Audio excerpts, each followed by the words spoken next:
Sean ustedes bienvenidos a Cuentos de Ojos Amarillos. En esta ocasión te compartiré el cuento El Coco, o The Boogeyman, escrito por Stephen King. No olvides suscribirte al canal, darle like y compartir. Tú sabes que me ayuda un montón. Comenzamos. Recurro a usted porque quiero contarle mi historia, dijo el hombre acostado sobre el diván del doctor Harper.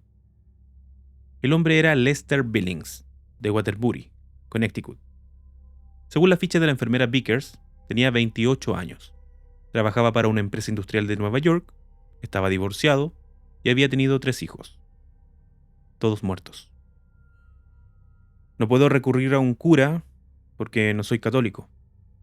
No puedo recurrir a un abogado porque no he hecho nada que deba consultar con él. Lo único que hice fue matar a mis hijos.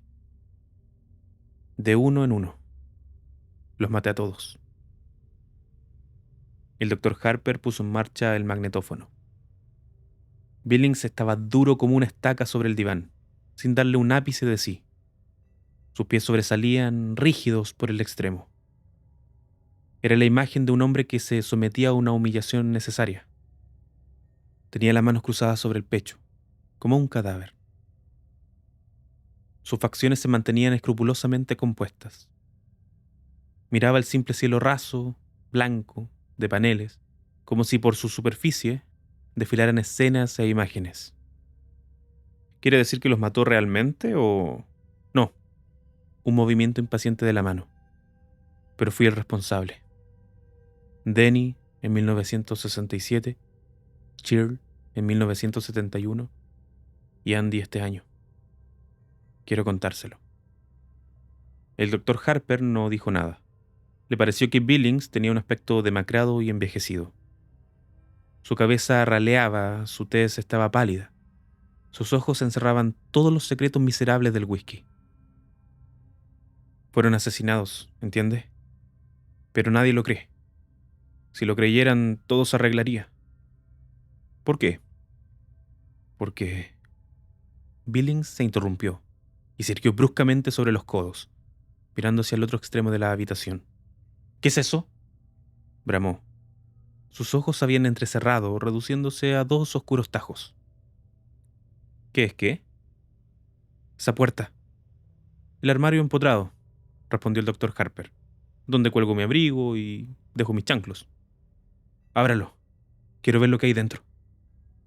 El doctor Harper se levantó en silencio, atravesó la habitación y abrió la puerta. Dentro, una gabardina marrón colgaba de una de las 4 o 5 perchas. Abajo había un par de chanclos relucientes. Dentro de uno de ellos había un ejemplar cuidadosamente doblado del New York Times. Eso era todo. ¿Conforme?, preguntó el doctor Harper. Sí. Billings dejó de apoyarse sobre los codos y volvió a la posición anterior. Decía, manifestó el doctor Harper mientras volvía a su silla, que si se pudiera probar el asesinato de sus 3 hijos, todos sus problemas se solucionarían. ¿Por qué? Me mandarían a la cárcel, explicó Billings inmediatamente. Para toda la vida. Y en una cárcel uno puede ver lo que hay dentro de todas las habitaciones. Todas las habitaciones. Sonrió de la nada. ¿Cómo fueron asesinados sus hijos? No trate de arrancármelo a la fuerza. Billings se volvió y miró a Harper con expresión aviesa. Se lo diré, no se preocupe. No soy uno de esos chalados que se pasean por el mundo y pretenden ser Napoleón o que justifican haberse aficionado a la heroína porque la madre no los quería. Sé que no me creerá. No me interesa. No importa. Me bastará con contárselo. Muy bien. El doctor Harper extrajo su pipa. Me casé con Rita en 1965. Yo tenía 21 años y ella 18. Estaba embarazada. Ese hijo fue Denny. Sus labios se contorsionaron para formar una sonrisa gomosa, grotesca, que desapareció en un abrir y cerrar de ojos. Tuve que dejar la universidad y buscar un empleo, pero no me importó. Los amaba a los dos. Éramos muy felices. Rita volvió a quedar embarazada poco después del nacimiento de Denny, y Cheryl vino al mundo en diciembre de 1966. Andy nació en el verano de 1969, cuando Denny ya había muerto. Andy fue un accidente, eso dijo Rita. Aseguró que a veces los métodos anticonceptivos fallan. Yo sospecho que fue más que un accidente. Los hijos atan al hombre, ¿sabe? Eso les gusta a las mujeres, sobre todo cuando el hombre es más inteligente que ellas. ¿No le parece? Carper emitió un gruñido neutro. "Mm. Pero no importa. A pesar de todo, los quería". Lo dijo con tono casi vengativo, como si hubiera amado a los niños para castigar a su esposa. ¿Quién mató a los niños?, preguntó Harper. El Coco, respondió inmediatamente Lester Billings. El Coco los mató a todos. Sencillamente salió del armario y los mató. Se volvió y sonrió. Claro, usted cree que estoy loco. Lo leo en su cara. Pero no me importa. Lo único que deseo es desahogarme e irme. Le escucho, dijo Harper.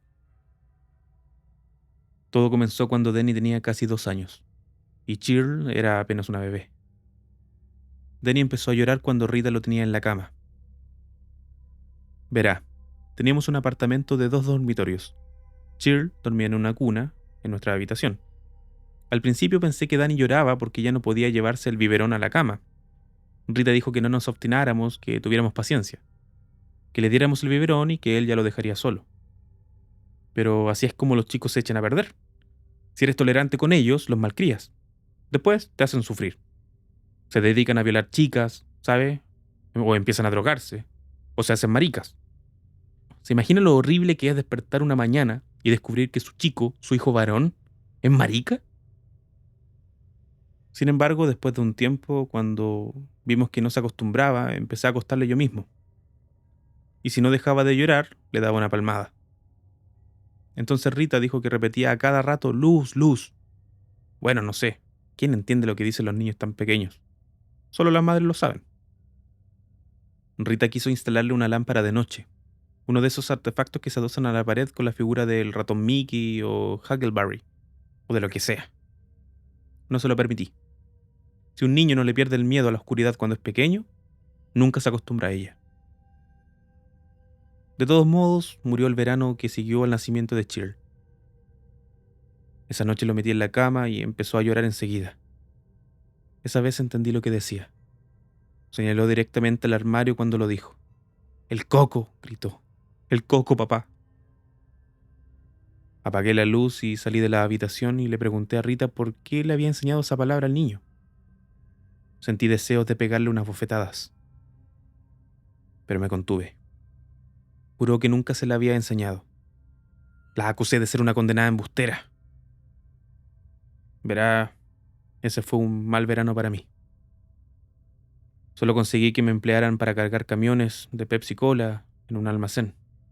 Y estaba siempre cansado. Cheryl me despertaba y lloraba todas las noches. Y Rita la tomaba en brazos y gimoteaba. Le aseguro que a veces tenía ganas de arrojarlas a las 2 por la ventana. Jesús, a veces los mocosos te hacen perder la chaveta. Podrías matarlos. Bien. El niño me despertó a las 3 de la mañana puntualmente. Fui al baño, medio dormido, ¿sabes? Y Rita me preguntó si había ido a ver a Denny. Le contesté que lo hiciera ella y volví a acostarme. Estaba casi dormido cuando Rita empezó a gritar. Me levanté y entré en la habitación. El crío estaba acostado boca arriba, muerto. Blanco como la harina, excepto donde la sangre se había acumulado por efecto de la gravedad. La parte posterior de las piernas, la cabeza, las nalgas. Tenía los ojos abiertos. Eso era lo peor, ¿sabes? Muy dilatados y vidriosos, como los de las cabezas de alces que algunos tipos cuelgan sobre la repisa. Como las fotos de esos chinitos de Vietnam. Pero un crío norteamericano no debería tener esa expresión. Muerto, boca arriba, con pañales y pantaloncitos de goma porque durante las últimas 2 semanas había vuelto a orinarse encima. ¡Qué espanto! Yo amaba a ese niño. Billings meneó la cabeza lentamente y después volvió a ostentar la misma sonrisa gomosa, grotesca. Rita chillaba hasta desgañitarse. Trató de alzar a Denny y mecerlo, pero no se lo permití. A la Pauli no le gusta que uno toque la evidencia. Lo sé. ¿Supo entonces que había sido el Coco?, preguntó Harper apaciblemente. Oh, no. Entonces no. Pero vi algo. En ese momento no le di importancia, pero mi mente lo archivó. ¿Qué fue? La puerta del armario estaba abierta. No mucho. Apenas una rendija. Pero verá, yo sabía que la había dejado cerrada. Dentro había bolsas de plástico. Un crío se pone a jugar con una de ellas y adiós, se asfixia. ¿Lo sabía? Sí. ¿Qué sucedió después? Billings se encogió de hombros. Lo enterramos. Miró con morbosidad sus manos, que habían arrojado tierra sobre 3 pequeños ataúdes. ¿Hubo una investigación? Claro que sí. Los ojos de Billings centellearon con un brillo sardónico. Vino un jodido matasanos con un estetoscopio y un maletín negro lleno de chicles y una zamarra robada de alguna escuela de veterinaria. Colapso en la cuna, fue el diagnóstico. ¿Ha oído alguna vez semejante disparate? El crío tenía 3 años. El colapso en la cuna es muy común durante el primer año de vida, explicó Harper puntillosamente. Pero el diagnóstico ha aparecido en los certificados de defunción de niños de hasta 5 años. A falta de otro mejor. ¡Mierda!, espetó Billings violentamente. Harper volvió a encender su pipa. Un mes después del funeral instalamos a Cheryl en la antigua habitación de Denny. Rita se resistió con uñas y dientes, pero yo dije la última palabra. Me dolió, por supuesto.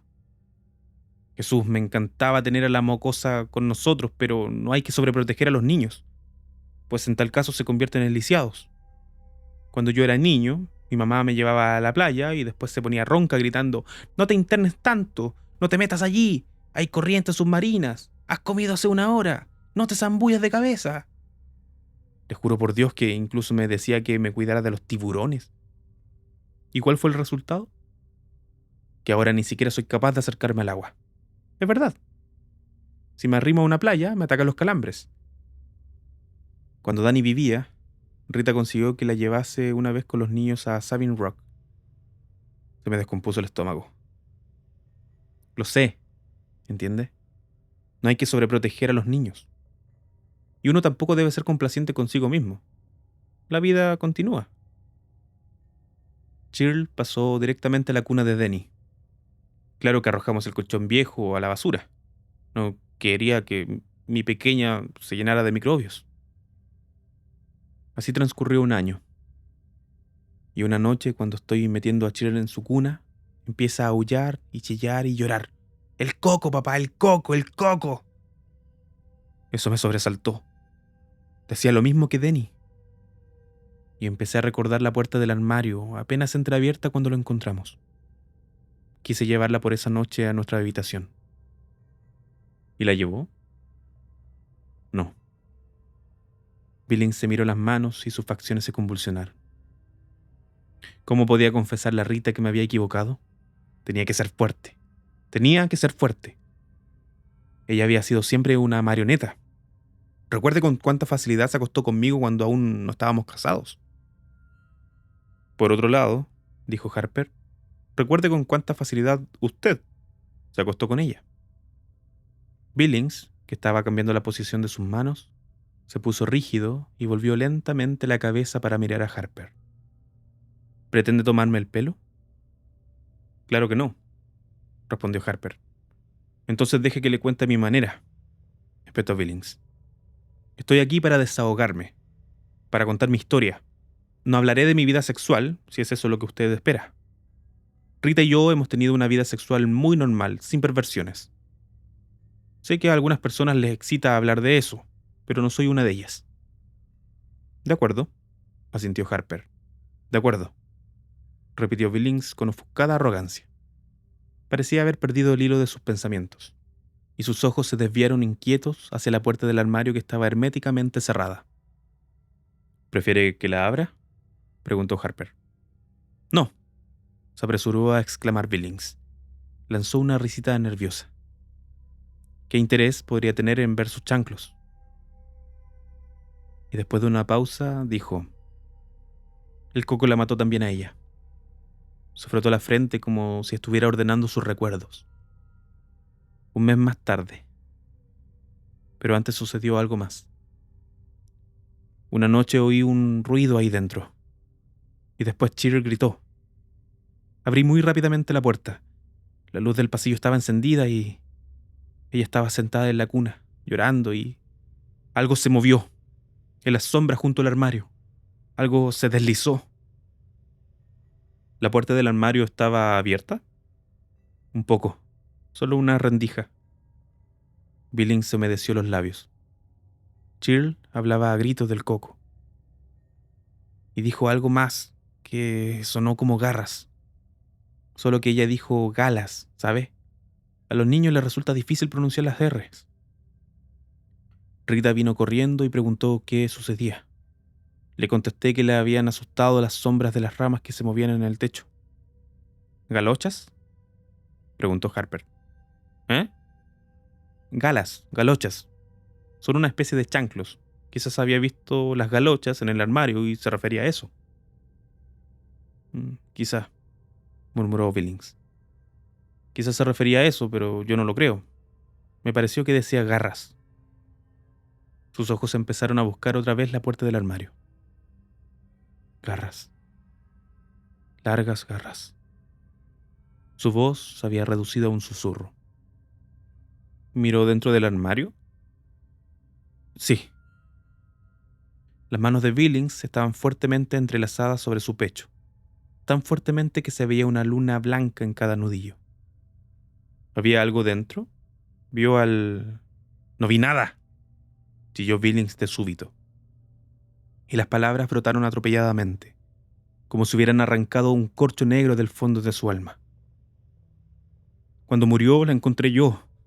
Estaba negra, completamente negra. Se había tragado la lengua y estaba negra como una negra de un espectáculo de negros, y me miraba fijamente. Sus ojos parecían los de un animal embalsamado, muy brillante y espantosos, como canicas vivas, como si estuviera diciendo: me pilló, papá. Tú me dejaste que me pillara. Tú me mataste. Tú le ayudaste a matarme. Su voz se apagó gradualmente. Un solo lagrimón silencioso se deslizó por su mejilla. Fue una convulsión cerebral, ¿sabe? A veces le sucede a los niños. Una mala señal del cerebro. Le practicaron la autopsia en Hartford y nos dijeron que se había asfixiado al tragarse la lengua durante una convulsión. Y yo tuve que volver solo a casa porque Rita se quedó allí, bajo el efecto de los sedantes. Estaba fuera de sí. Tuve que volver solo a casa. Y sé que a un crío no le atacan las convulsiones por una alteración cerebral. Las convulsiones pueden ser el producto de un susto. Y yo tuve que volver solo a casa. ¿Dónde estaba eso?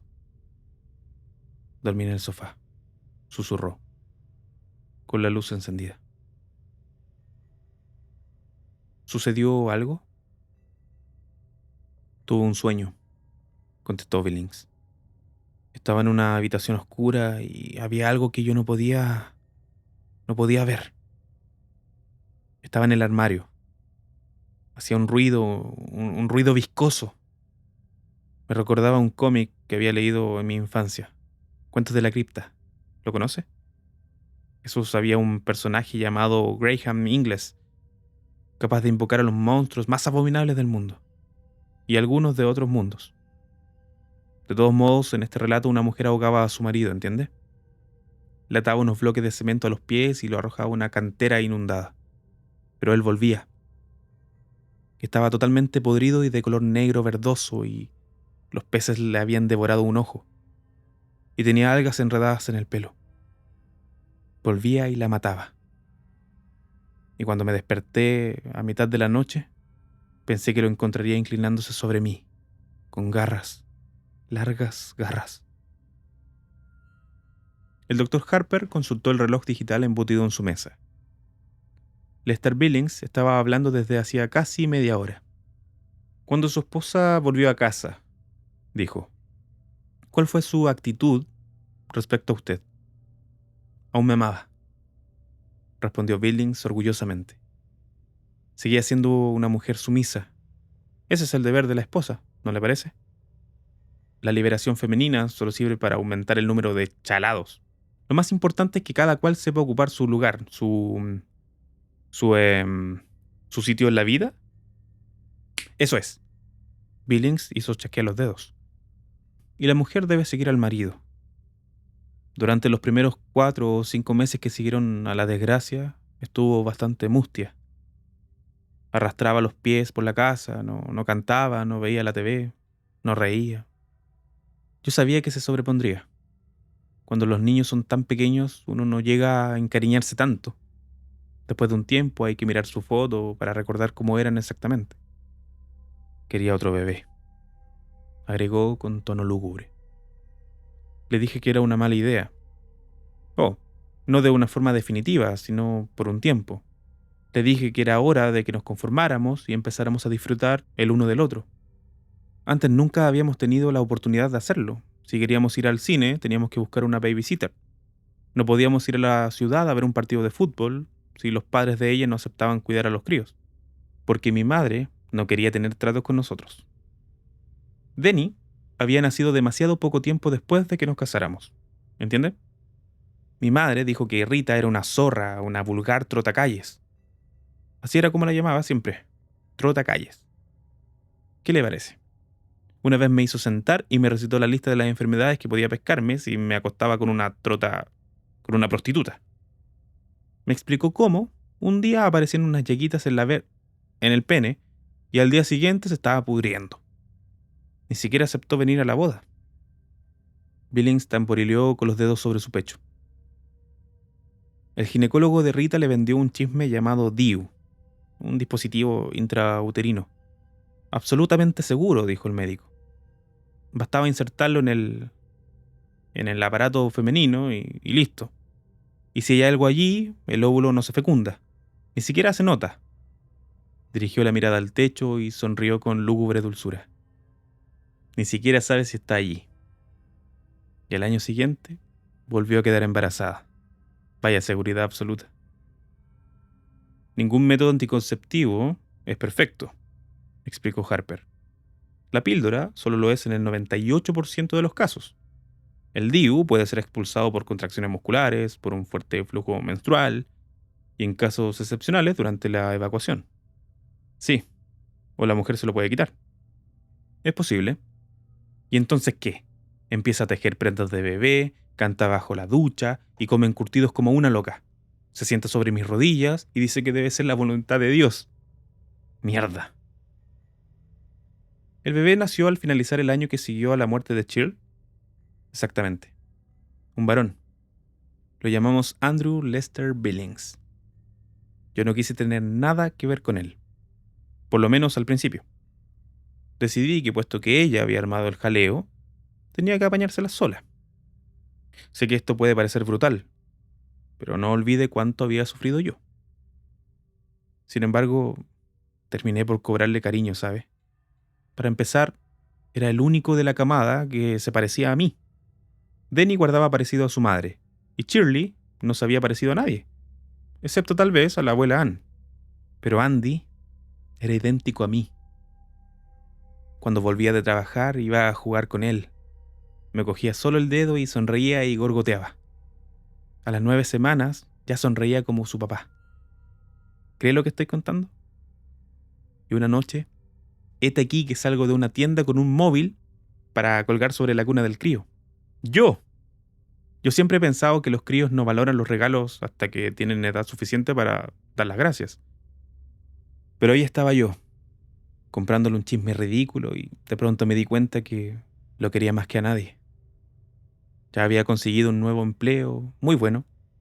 Vendía taladros de la firma Cloet & Sons. Había prosperado mucho y cuando Andy cumplió 1 año nos mudamos a Waterbury. La vieja casa tenía demasiados malos recuerdos y demasiados armarios. El año siguiente fue el mejor para nosotros. Daría todos los dedos de la mano derecha para poder vivirlo de nuevo. Oh, aún había guerra en Vietnam y los hippies seguían paseándose desnudos. Los negros vociferaban mucho, pero nada de eso nos afectaba. Vivíamos en una calle tranquila, con buenos vecinos. Éramos felices, resumió sencillamente. Un día le pregunté a Rita si no estaba preocupada. Usted sabe, dicen que no hay 2 sin 3. Contestó que eso no aplicaba a nosotros, que Andy era distinto, que Dios lo había rodeado con un círculo mágico. Billings miró el techo con expresión morbosa. El año pasado no fue tan bueno. Algo cambió en la casa. Empecé a dejar los chanclos en el vestíbulo porque ya no me gustaba abrir la puerta del armario. Pensaba constantemente, ¿y qué harás si está allí dentro? Agazapado y listo para abalanzarse apenas abras la puerta. Y empecé a imaginar que oía ruidos extraños, como si algo negro y verde y húmedo se estuviera moviendo apenas ahí dentro. Rita me preguntaba si no trabajaba demasiado y empecé a insultarla como antes. Me revolvía el estómago dejarlos solos para ir a trabajar, pero al mismo tiempo me alegraba salir. Que Dios me ayude. Me alegraba salir. Verá, empecé a pensar que nos había perdido durante un tiempo cuando nos mudamos. Había tenido que buscarnos, deslizándose por las calles durante la noche y quizás reptando por las alcantarillas, olfateando nuestro rastro. Necesitó 1 año, pero nos encontró. Ha vuelto, me dije. Le apetece a Andy y le apetezco yo. Empecé a sospechar que quizás si piensas mucho tiempo en algo y crees que existe, termina por corporizarse. Quizás todos los monstruos con los que nos asustaban cuando éramos niños, Frankenstein, el hombre lobo y la momia, existían realmente. Existían en la medida suficiente para matar a los niños que aparentemente habían caído en un abismo, o se habían ahogado en un lago, o tan solo habían desaparecido. Quizás... ¿Se está evadiendo algo, señor Billings? Billings permaneció un largo rato callado. En el reloj digital pasaron 2 minutos. Por fin dijo bruscamente: Andy murió en febrero. Rita no estaba en casa. Había recibido una llamada de su padre.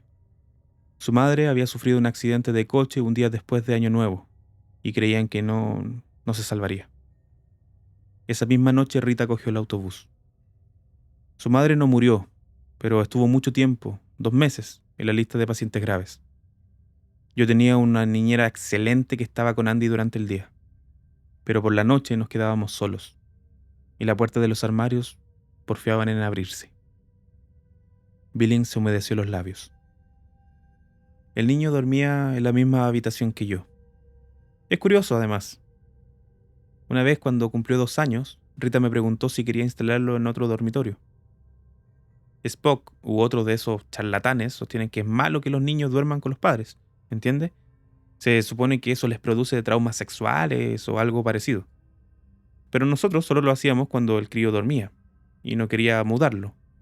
Tenía miedo después de lo que le había pasado a Denny y a Cheer. Pero lo mudó, ¿verdad?, preguntó el doctor Harper. Sí, respondió Billings. En sus facciones apareció una sonrisa enfermiza y amarilla. Lo mudé. Otra pausa. Billings hizo un esfuerzo para proseguir. Tuve que hacerlo, espetó por fin. Tuve que hacerlo. Todo había andado bien mientras Rita estaba en la casa, pero cuando ella se fue, eso empezó a envalentonarse. Empezó a... Giró los ojos hacia Harper y mostró los dientes con una sonrisa feroz. Oh, no me creerá. Sé qué es lo que piensa. No soy más que otro loco de su fichero. Lo sé. Pero usted no estaba allí, maldito fijón. Una noche todas las puertas de la casa se abrieron de par en par. Una mañana al levantarme encontré un rastro de cieno e inmundicia en el vestíbulo, entre el armario de los abrigos y la puerta principal. ¿Eso salía o entraba? No lo sé. Juro ante Dios que no lo sé. Los discos parecían totalmente rayados y cubiertos de limo. Los espejos se rompían y los ruidos... Y los ruidos... Se pasó la mano por el cabello. Me despertaba a las 3 de la mañana y miraba a la oscuridad, y al principio me decía, es solo el reloj. Pero por debajo del tic-tac oía que algo se movía sigilosamente. Pero no con demasiado sigilo, porque quería que yo lo oyera. Era un deslizamiento pegajoso como el de algo salido del fregadero de la cocina, o un chasquido seco como el de garras que se arrastran suavemente sobre la baranda de la escalera. Y cerraba los ojos, pensando que si oírlo era espantoso, verlo sería... Y siempre temía que los ruidos se interrumpieran fugazmente, y que luego estallara una risa sobre mi cara y una bocanada de aire con olor a coles rancias, y que unas manos se cerraran sobre mi cuello. Billings estaba pálido y tembloroso, de modo que lo mudé. Verá, sabía que primero iría a buscarle a él, porque era más débil. Y así fue. La primera vez que chilló en mitad de la noche, y finalmente cuando reuní los cojones suficientes para entrar, lo encontré de pie en la cama y gritando, «¡El coco, papá, el coco! Quiero ir con papá, quiero ir con papá». La voz de Billings sonaba atiplada, como la de un niño. Sus ojos parecían llenar toda su cara. Casi dio la impresión de haberse encogido en el diván. Pero no pude. El tono atiplado infantil perduró. No pude. Y una hora más tarde oí un alarido sobrecogedor, gorgoteante, y me di cuenta de que le amaba mucho porque entré corriendo sin siquiera encender la luz. Corrí, corrí, corrí. La había atrapado. Le sacudía como un perro sacude un trapo, y vi algo con unos repulsivos hombros encorvados y una cabeza de espantapájaros, y sentí un olor parecido al que despide un ratón muerto en una botella de gaseosa. Y oí... Su voz se apagó y después recobró el timbre adulto. Oí cómo se quebraba el cuello de Andy. La voz de Billings sonó fría y muerta.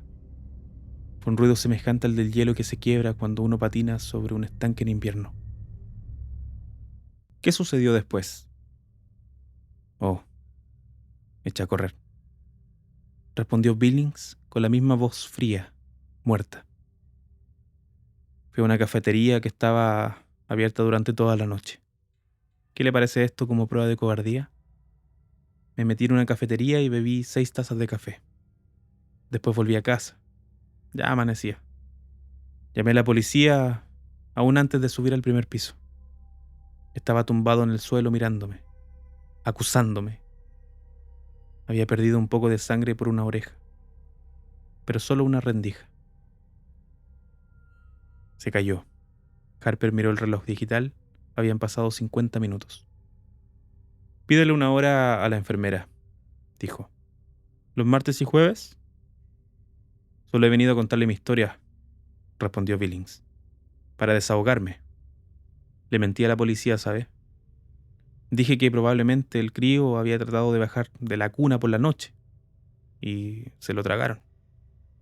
Claro que sí. Eso era lo que parecía, un accidente, como los otros.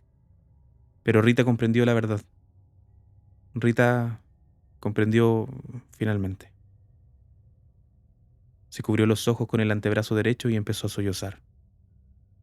«Señor Billings, tenemos que conversar mucho», manifestó el doctor Harper después de una pausa. «Creo que podremos eliminar parte de sus sentimientos de culpa, pero antes tendrá que desear realmente librarse de ellos».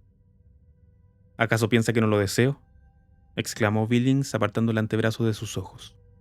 Estaban rojos, irritados, doloridos. «Aún no», prosiguió Harper afablemente. «¿Los martes y jueves?» «Maldito curandero», masculló Billings después de un largo silencio. Está bien, está bien. Pídale ahora a la enfermera, señor Billings. Adiós». Billings soltó una risa hueca y salió rápidamente de la consulta, sin mirar atrás. La silla de la enfermera estaba vacía. Sobre el secante del escritorio había un cartelito que decía «Vuelvo enseguida». Billings se volvió y entró nuevamente a la consulta. Doctor, su enfermera... No había nadie en la habitación, pero la puerta del armario estaba abierta. Solo una pequeña rendija. «Qué lindo», dijo la voz desde el interior del armario. «Qué lindo». Las palabras sonaron como si hubieran sido articuladas por una boca llena de algas descompuestas. Billings se quedó paralizado donde estaba mientras la puerta del armario se abría. Tuvo una vaga sensación de tibieza en el bajo vientre cuando se orinó encima. «Qué lindo», dijo el coco mientras salía arrastrando los pies. Aún sostenía su máscara del Dr. Harper en una mano podrida, de garras espatuladas.